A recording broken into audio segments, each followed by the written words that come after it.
couple of days ago, I returned from my trip to Olympic National Park, Quinault River area. Specifically, I hiked Enchanted Valley trail, and I just finished editing video about my trip and want to share it with you. Just as a background info, I brought Canon R5. As you know, I'm exploring Canon R5 as my main video camera and primarily shoot in 8K RAW, and all the shots you will see are shot in 8K RAW, with exception of a couple of shots at 120 frames a second, which are 4K. At the end of the video, I will share with you some of the lessons I personally learned about the camera, about hiking longer distances with the camera gear. So I have timestamps in the video description, so you could skip to the part of the video which you're interested to see. The travel to Olympic Peninsula from where I live is about 800 miles, 1,600 miles round trip. So it was quite an ordeal.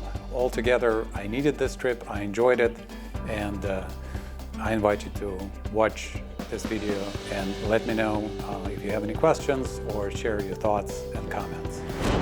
While we're driving here past weed in California, finally light came out just to show how smoggy is still in this area.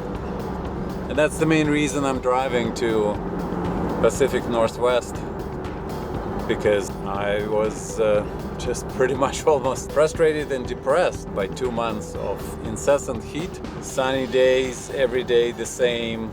Sunsets are red, smoky and boring, and I felt like I need three-dimensional sky with clouds. I need a little bit cooler weather. I need to see green, real green, succulent green, not the desert plant succulent, but the dew-covered beautiful sprouts. And I know I could find that even in October in Olympic Peninsula. I'm going to Quinault area, hike a trail. It's Enchanted Valley area. Possibly we'll get even Anderson Pass overlook. Certainly wouldn't go the Anderson Pass itself. But anyway, just to give you a sense of what I'm driving through. It's already 260 miles covered, about a third of the total distance. So I felt like it's worth the drive for 3 days of hike, because you got to do what you got to do in order to stay sane, in order to balance yourself, and I'm doing it. Well, good morning. I'm here at the trailhead of Enchanted Valley. Don't know exactly what time it is in the morning, but I'm just starting. This is the first bridge, 3-day hike, and I'm going to talk with you about all kinds of reasons I'm doing this and share with you my thoughts and perspectives on the whole idea of being in nature.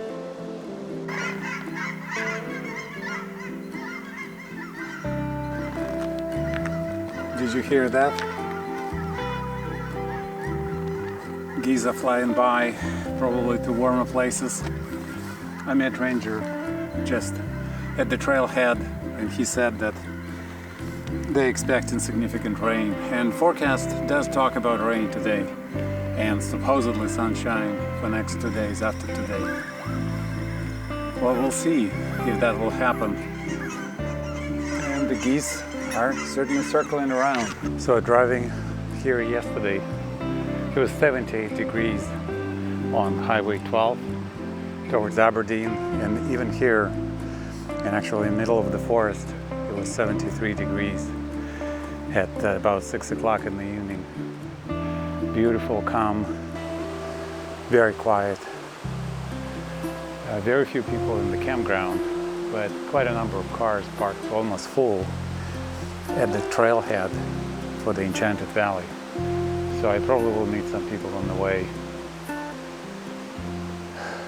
It's an overcast day, but warm, probably in around 60 degrees.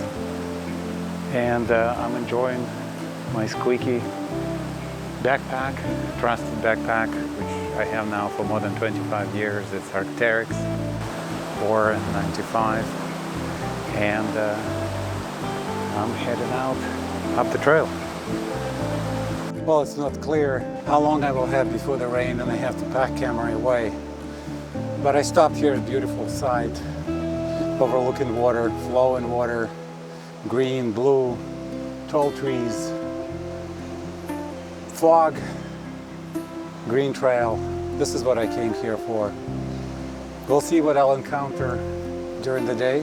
The plan is to go for 3-day hikes. Today I'm climbing to Enchanted Valley chalet campground, where I will sleep, and we'll go for exploration towards Anderson Pass tomorrow, and try to get all the way to the lake, take a shot of the cascade, and return back, enjoy sleep, and enjoy contemplative walk back to the parking area. Parking area is full. So far I haven't encountered anyone here on the trail, but this is definitely one of the magical places in the world to come, because there are only 2 places with that type of temperate rainforest. It's Pacific Northwest area, Olympic Peninsula, and on the western coast of Japan. What's remarkable that this year we were here in early July, and it was very dry. Mosses were suffering. It was as dry as in California. I think this 2020 been a dry year for whole West Coast. Now finally the rains arrived. Some rains clearly were here before today, but it's promised to rain again. In some places on the Olympic Peninsula it rains 200 inches per year. In contrast, average in the United States we have 38 inches per year. And in places where I live, in Sacramento area, we get even less sometimes, depending on location. So 200 inches of rain certainly will make a lot of things grow, and these things produce energy of life. We share that energy of life with them. That's why I'm here. That's why I'm taking this trip, to take a break from Californian drought. Though there's no official drought, but it should have been, because it's not clear what this winter will bring us. Last winter was very dry. We had tremendous fires and smoke. It started to affect me psychologically. I had to come here. I had to come and recharge, recycle my spiritual energy. And I wish you will come here one day as well. You wouldn't regret it. I'm about to cross Pony Bridge. Walking on Pony Bridge. It's been here for a while for sure. And look what I see.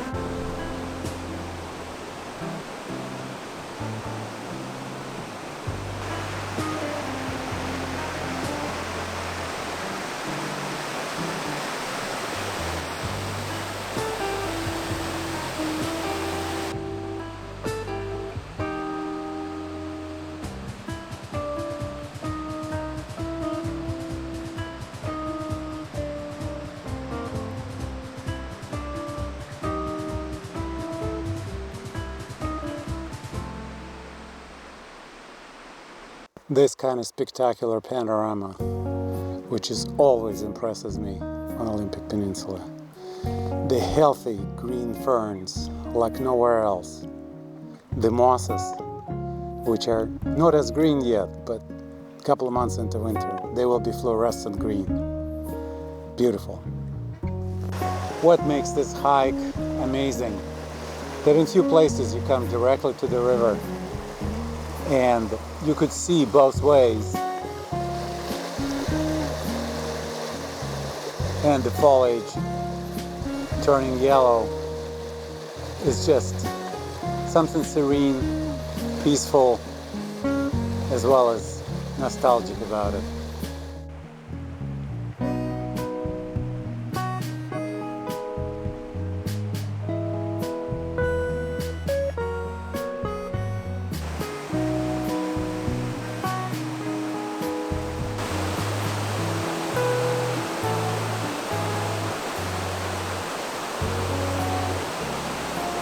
Well, it's hard to beat such a trail. Look at this. I'm walking along the river. The leaves are falling in front of me. Cannot be prescribed better to restore the spirit. Met a couple of people who are returning back. First couple said that there are hunters doing controlled shooting of mountain goats in the area of Enchanted Valley camp. So perhaps I will see that action. And some younger couple, probably newlyweds, said that they're returning back a day early because he didn't have enough food to eat. Well, next time he'll learn, for sure. I'm crossing Fire Creek, which is joining just a little bit, maybe 500 yards down this way, the river. And it's a nice log made of fallen trees, I'm sure.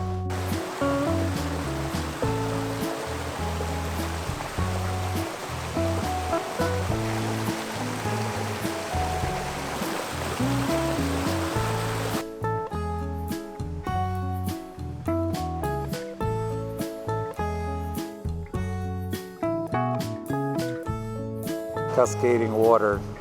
It's October and the water is still flowing from the melting snow. Here's the view, which is just like from the fairy tale story. Look at the green. Look at the majestic trail. Wow.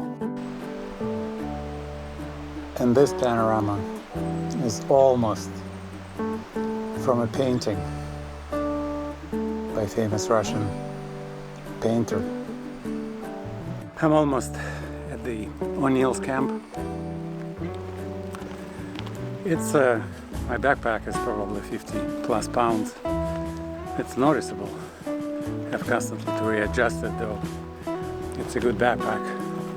Just maybe next time gotta put a little less weight. We'll see how this goes. This is the first time in 26 years I'm camping again. The career, raising kids, all kinds of other preoccupations kept me away from this. But I'm glad to be here. I'm glad to be self-sufficient, to be able to just pack and go and potentially find even spot in the wilderness where it's legal. And spend a night, clear your brain from all the shellac accumulated through all the social media, all the concerns. Most of them are not real. So, still enjoying my walk and look forward to seeing O'Neill Camp.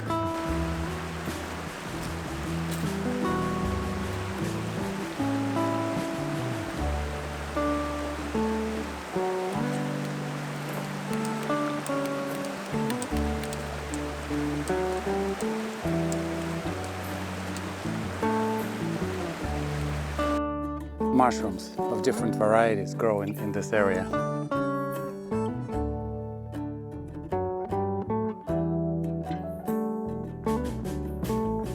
And I'm decided to escape hot Californian sun. It probably is over. It's promised to rain there as well this week, but I just had to come here to Olympic Peninsula. One of my favorite places to be. Every time I end up here, I feel like I want to breathe, I want to be here, I want to synergize with this place because there's so much energy in the living trees and just enough sun to keep them going. One of my problems with California is that for 2 months it's a very difficult place for me to cope because it's too hot to do things outside, whether it be gardening, cycling, hiking, whatever is your favor. On the other hand, this year was COVID-19 and there was smoke from fires we just started more than 2 months ago. because of dry summer, because of very dry winter. February did a record of rainfall from 1934, I believe. And then in the first or second week of August, we had this dry lightning storm, 20,000 strikes through entire California from the south to all the way north, which ignited a number of fires. Some of them are still going. 4 million acres burned and some people lost homes, which is very tragic. But the smoke in the areas covering all the way from Seattle down to LA been with us for over a month. No riding on the road, on a bicycle, or going even for a walk sometimes. So I'm here to reconnect with nature, to invigorate my belief that we actually will overcome all the difficulties we are facing as a humanity, with natural resources, with heating planet situation and the politics related to that. Well, my trip got curtailed by severe weather coming my way, and I made a decision not to hike the third day and go towards up into mountains towards Anderson Path in the profuse rain, which lasted at least 10 hours on my way back home. I was followed by the rain non-stop and in places, and times there was a torrential rain. So I think I made the right decision. So I talked in my video about the third day and my plans. Well, sometimes nature changes your plans, and I had to turn back. So this trip is to be resumed or completed in some future, but nevertheless, I want to share with you, as I promised, some of the lessons I've learned from this trip. Lesson number one, bring one lens only. Specifically, in my case, I brought zoom 24 to 70 IRAD zoom, which stayed on the camera, and I used it for all the shots. I also brought a Canon RF 35mm lens, and I thought I will use it for some of the macro shots. However, I found that 24 to 70 focuses closely enough to get shots I was looking for. 8K resolution allows you opportunity to digitally pan or zoom through the shots without actually moving the camera in the field. Because movement of the camera in the field, any movement, tiny small micro jerks, which are inevitable when you use a handheld camera, often introduces the blur at 1/50th of a second, which was my shutter speed in order to shoot at 24 frames per second. So as a result, I believe that will be more beneficial, and it's a lesson to myself, to shoot either on sticks, that is on tripod, or camera locked down in some way, and then digitally add camera movement if needed.